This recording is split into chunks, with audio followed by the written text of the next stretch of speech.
साथियों, स्वागत है आपका।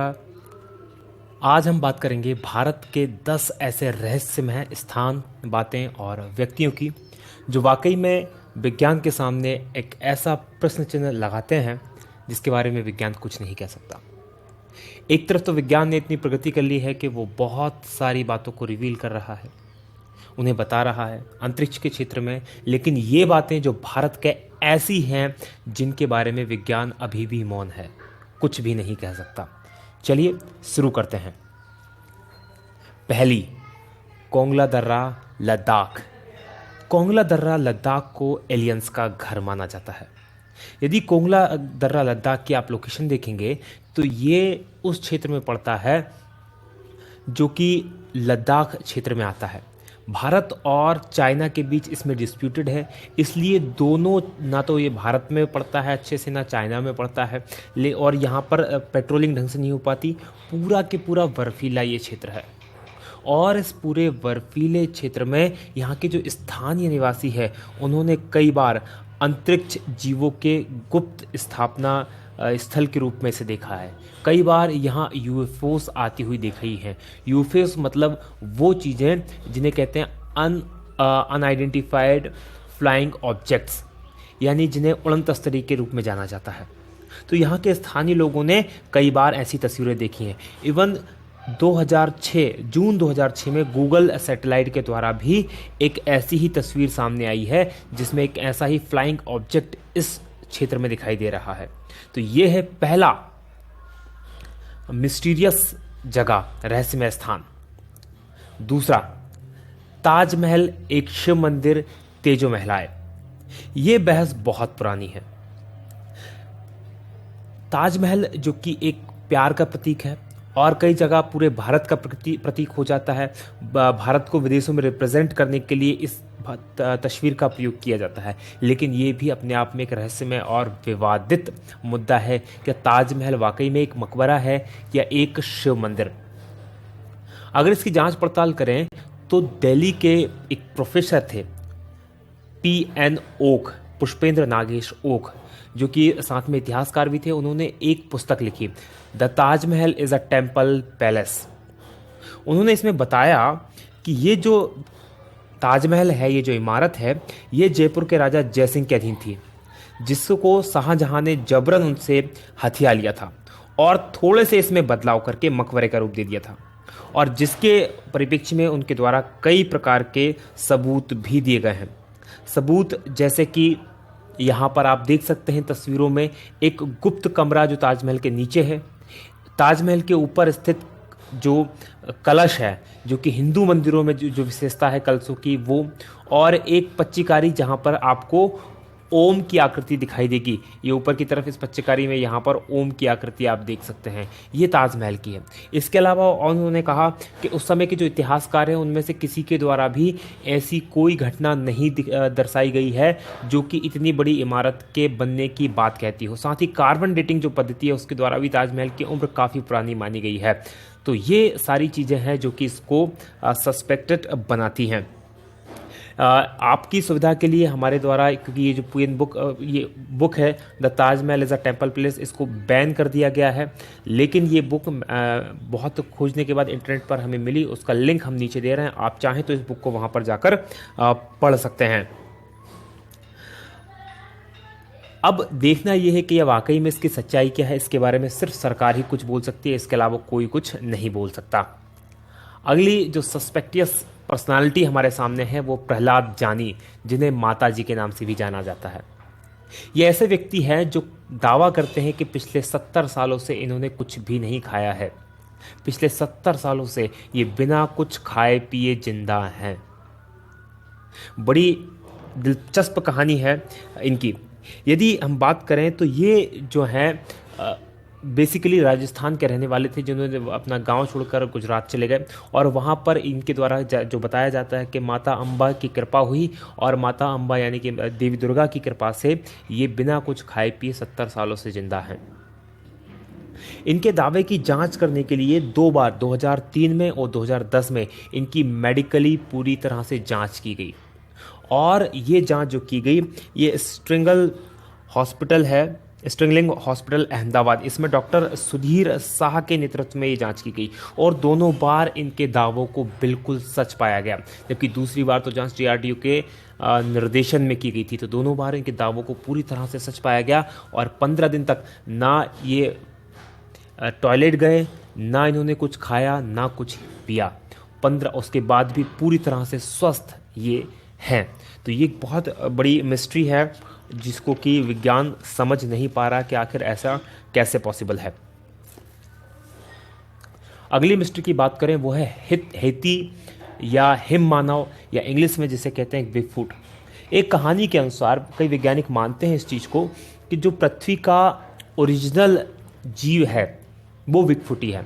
इंसानों को एलियंस के द्वारा बनाया गया है बिगफुट और कुछ परग्रही जीवों के क्रॉस के द्वारा, यानी कि हम जो इंसान हैं ये पृथ्वी के ओरिजिनल निवासी नहीं हैं। जो बिगफुट होता है उसके शरीर पे बहुत बड़े बड़े बाल होते हैं, उसकी हाइट करीब 10 फीट तक होती है और वजन 545 किलो तक होता है। ये अभी तक रहस्य बना हुआ है कि एक्चुअल में ये है भी या नहीं है, क्योंकि कोई भी इसे दावा करके नहीं कह सकता कि उसने इसको देखा है। अभी तक जो दावे हुए हैं इसको देखने के, 1935 में हांगकांग में इसकी पहली बार खोपड़ी मिली थी। साथ ही इसका उल्लेख जो है ऋग्वेद और सामवेद में भी आता है।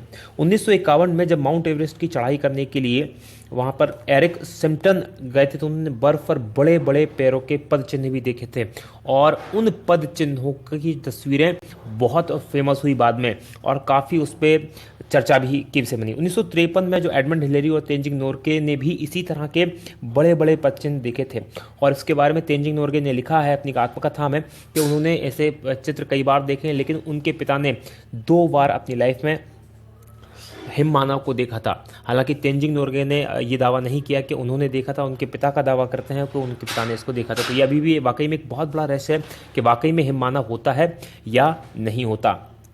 अगली है राजस्थान की धरा में कुलधरा करके एक गांव है जो एकाएक वीरान और भूतहा हो गया है। ये जो गांव है राजस्थान के जैसलमेर जिले में स्थित है। ये जो गांव 1200 के आसपास बसाया गया था ब्राह्मणों के द्वारा और ये गांव 1825 में एक ही रात में ये गांव और इसके साथ और 83 गांव, कुल 84 गांव रातों रात भूतहा हो गए। इसके बारे में जो कहानी है वो कुछ इस तरह से है। ये जो गांव है यहाँ जैसलमेर रियासत के एक मंत्री जिसका नाम सालम सिंह था, उसकी नज़र यहाँ के गांव की मुखिया की बेटी पर पड़ गई। वो उसको प्राप्त करना चाहता था, उससे शादी करना चाहता था, जबकि वो 1 नंबर का अय्याश आदमी था और उसने गांव वालों को चेतावनी दी यदि उसको लड़की नहीं मिली तो गांव में इतना कर बढ़ा देगा कि उनका जीना मुश्किल हो जाएगा। बस इसी बात को लेकर एक पंचायत हुई और उस पंचायत ने 84 गांव के जो लोग थे जो ब्राह्मण समाज के थे उन्होंने इकट्ठा हुए और उन्हें फैसला लिया कि हम राजा को वो बेटी नहीं, उस मंत्री को वो बेटी नहीं देंगे, उसकी इज्जत हम बचाएंगे। और रातों रात पूरा के पूरे 84 गाँव खाली कर चले गए और वो आज भी एज इट इज़ वहाँ पर सारी चीज़ें स्थित हैं। तो ये एक मिस्ट्री है कि रातों रात, और उसके बाद उनका ना तो ये पता चला कि वो कहाँ गए, ना ये पता चला कि वो कहाँ पर हैं। लेकिन जाते समय में उन्होंने इस गांव को कभी ना बसने का श्राप दिया और अभी तक ये गांव कभी भी नहीं बस पाया। 1-2 बार बीच में कुछ लोगों ने यहाँ रहने की हिम्मत की है, लेकिन उनकी भी यहाँ पर वो रह नहीं पाए, कभी भी इसको बस नहीं पाया। अगली है 6वां नंबर पे मैग्नेटिक हिल लेह। ये एक बहुत बड़ा रहस्य है। मैग्नेटिक हिल जो है लेह के अंदर, कश्मीर के अंदर स्थित है। जहाँ पर यदि आप देखेंगे किसी ढलान पर आप गाड़ी खड़ी कर दें तो आप पाएंगे यदि आपने गाड़ी में हैंड ब्रेक या गियर नहीं लगाया है तो गाड़ी नीचे की ओर लुढ़क जाएगी या नीचे की ओर लुढ़केगी। लेकिन यहाँ पर इसका उल्टा होता है। यदि गाड़ी आपने न्यूट्रल में या बिना ब्रेक के या बिना न्यूट्रल में खड़ी कर दी तो यहाँ गाड़ी ढलान के नीचे की ओर न लुढ़कते हुए ऊपर की ओर खींचेगी और लगभग वो भी 20 किलोमीटर प्रति घंटे की रफ्तार से तक ऊपर जा सकती है। तो बहुत बड़ा एक ये रहस्य बना हुआ है। कहा जाता है कि यहाँ बहुत बड़ा मैग्नेटिक फील्ड है जो गाड़ियों को, क्योंकि वो आयरन की बनी होती है और लोहा जो होता है आयरन को खींचता है, इसलिए वो इसे अपनी ओर खींचती है। तो ये भी एक बहुत बड़ा रहस्य है। आप इन सब चीज़ों को गूगल पर देख सकते हैं, इनके बारे में पढ़ सकते हैं बहुत ईजिली। जितनी भी मैं चीज़ें बता रहा हूँ सब के सब गूगल के बेस में इनके ऊपर बहुत विस्तार से लिखा हुआ, आप इसको देख सकते हैं। अगला है 7वां नंबर का जातिंगा। जातिंगा है असम में और ये है पक्षियों का आत्महत्या स्थल। यहाँ पर पक्षी आत्महत्या करते हैं और बहुत बड़ी तादाद में करते हैं, इसलिए ये एक बहुत बड़ा प्रश्न चिन्ह बना हुआ विज्ञान के लिए भी। होता क्या है, मानसून के बाद जब सितंबर और अक्टूबर के महीने में रात के समय खासकर 6 बजे से 9:30 बजे के बीच में कई पक्षी यहाँ पर क्या होते हैं, जो प्रवासी पक्षी आते हैं या स्थानीय पक्षी भी जो होते हैं, शहर में जो या गांव जिसे कहा जाए उसमें जो लाइटें लगी उनकी ओर आकर्षित होते हैं और टकराकर मर जाते हैं। और ये घटना खासकर सितंबर और अक्टूबर में ही होती है, इसलिए ये बहुत बड़ा रहस्य का विषय बना हुआ है। इस पर कई समय तक रिसर्च की गई, लेकिन कुछ भी समझ में नहीं आ रहा कि आखिर ऐसा क्यों होता है। अगली बात करें, 8वीं है भानगढ़ का किला। ये एक भूतहा महल है। भानगढ़ का किला राजस्थान में स्थित है। ये अजबगढ़ अलवर राजस्थान में स्थित है। यदि भानगढ़ के किले की हम बात करें तो रात में सूर्यास्त के समय यहाँ पर जाने की पूरी तरह मनाही है और इसके संबंध में भारतीय पुरातत्व संरक्षण विभाग ने वहाँ पर बोर्ड भी लगाया है, क्योंकि एक संरक्षित स्थल है। ऐसा कहा जाता है कि यहाँ पर जो यहाँ की राजकुमारी थी उस राजकुमारी से एक जादूगर जो था वो प्यार करने लगा था और उस जादूगर ने उस राजकुमारी को प्राप्त करने के लिए एक काले जादू करने का प्लान बनाया, जिससे कि वो राजकुमारी को अपने वश में कर ले। राजकुमारी को उससे पहले ही उसके काले जादू के बारे में पता चल गया और उसने उस जो जादूगर था उसको मरवा दिया। और जब वो जादूगर मरा तो उससे पहले उसने उस जगह को श्राप दे दिया और आज भी यहाँ पर रात के समय कोई भी रुकने की हिम्मत नहीं करता। और कुछ लोगों ने यहाँ पर रुकने की, रात में, दिन में हालांकि टूरिस्ट के लिए खुला रहता है, लेकिन रात में रुकने की कोशिश की तो वो कभी भी लौट कर वापस नहीं आए हैं। अगली जो जगह है वो है लेपाक्षी मंदिर आंध्र प्रदेश। लेपाक्षी मंदिर आंध्र प्रदेश एक बहुत ही नायाब नमूना है मंदिरों का। बहुत शानदार स्कल्पचर यहाँ बने हुए हैं। ये यहाँ पर एक हवा में झूलता खंबा यहाँ पर स्थित है। यहाँ पर क्या है, बेसिकली इस मंदिर के अंदर इसका आर्किटेक्चर या इस तरह से बनाया गया है कि यहाँ कुल 70 खंभों का ये मंदिर है और इन 70 खंभों में से एक खंभा ऐसा है जिसके नीचे जिस तरह से आप तस्वीर में देख रहे हैं इस तरह से कपड़ा आर से पार निकाला जा सकता है और इसका रहस्य कोई नहीं जानता। माना ऐसा जाता है कि इसमें जो खासकर बाजीगरी या ट्रिक जो है इसके शिल्प में या इसके आर्किटेक्चर में उसको इस तरह से बनाया गया है कि वो खंभा जो है हवा में झूलता रहे। तो ये एक बहुत बड़ा रहस्य है कि ये आखिर कैसे होता है, अभी तक कोई भी नहीं जानता। और सबसे इंपॉर्टेंट और सबसे आखिरी है वो 10वां है कोडनी केरल में एक गांव है। यहाँ पर ये जो गांव है जुड़वा लोगों का गांव या ट्विंस टाउन कहलाता है। ये कोडनी गांव जो है ये मलप्पुरम से लगभग 15 किलोमीटर की दूरी पर 2000 लोगों का गांव है, लेकिन इन 2000 लोगों के गांव में 204 से ज़्यादा जुड़वा जोड़े हैं, मतलब कि 408 लड़के लड़की यहाँ पर जुड़वा हैं।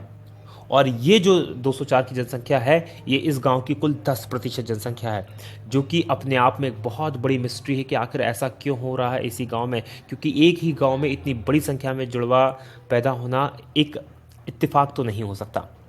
यहाँ के स्थानीय लोगों की माने तो 1949 से ये शुरू हुआ। 1949 से ये शुरू हुआ और ये अब तक जारी है। और यहाँ पर लगभग सभी उम्र के, ऐसा नहीं कि अभी जो बच्चे पैदा हो रहे हैं वही हैं, उससे पहले भी उम्र के ट्विंस यहाँ पर मिल जाते हैं। और इसके बारे में सबसे बड़ी बात यह है कि यहाँ पर कई बार वैज्ञानिकों की टीमें आई, उन्होंने रिसर्च की और अभी तक उसका कोई भी पता नहीं लगा पा रहे हैं कि आखिर ऐसा क्यों होता है। इवन यहाँ की कोई लड़की अगर बाहर भी शादी करती तो वहाँ भी उनको भी जुड़वा बच्चे पैदा होने की संख्या अधिक होती है, और बाहर की लड़की अगर इस गाँव में शादी करती है तो उसको भी जुड़वा बच्चे पैदा होने की ज़्यादा चांसेस होते हैं। तो ये एक बहुत बड़ी मिस्ट्री है जिसको सुलझा पाना विज्ञान के लिए अभी पॉसिबल नहीं हुआ है। आपको हमारा वीडियो कैसा लगा इसे प्लीज़ सब्सक्राइब करें। अगर आपको अच्छा लग रहा है हमारा वीडियो तो इसको लाइक करें, हमारे चैनल को सब्सक्राइब करें। इसी तरह के बहुत सारे वीडियो आप देख सकते हैं, नीचे की तरफ 3 वीडियो हैं, इनमें से भी आप जरूर देखें और हमें कमेंट करके ज़रूर बताएं। जब तक आप इन चीज़ों को सब्सक्राइब करते हैं, लाइक करते हैं, कमेंट करते हैं, तब तक हम बनाते हैं आपके लिए दूसरे वीडियो। आप देखते रहिए। जय हिंद, जय भारत।